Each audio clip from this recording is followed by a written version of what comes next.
hapa Pemba tulitoa ahadi kwamba tutaifungua Pemba kiuchumi. Ili Pemba ifunguke kiuchumi, unahitaji mambo matatu makubwa. La kwanza, unahitaji barabara za uhakika. La pili, unahitaji uwanja wa ndege wa uhakika wa kimataifa, na la tatu, unahitaji bandari za kimataifa. Vile vile kwenye upande wa barabara, tuna barabara kuu inajengwa kutoka Chake kwenda Mkoani, na barabara ya Chake kuja Wete ndio hii. Bila shaka sasa hivi usafiri wa barabara utafunguka sana, na bila shaka uchumi wa kisiwa cha Pemba utafunguka sana.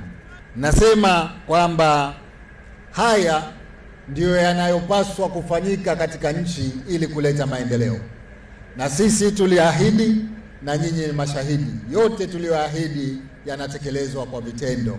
Baada ya muda wa mwaka 1.5 mpaka miaka 2 hivi, yote haya yatakuwa yamekamilika.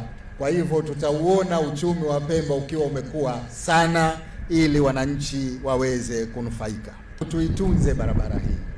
Tuna tabia watu kujenga karibu sana na barabara, na kuombeni wananchi, hifadhi ya barabara isitumike kwa ujenzi wa makazi au biashara yoyote.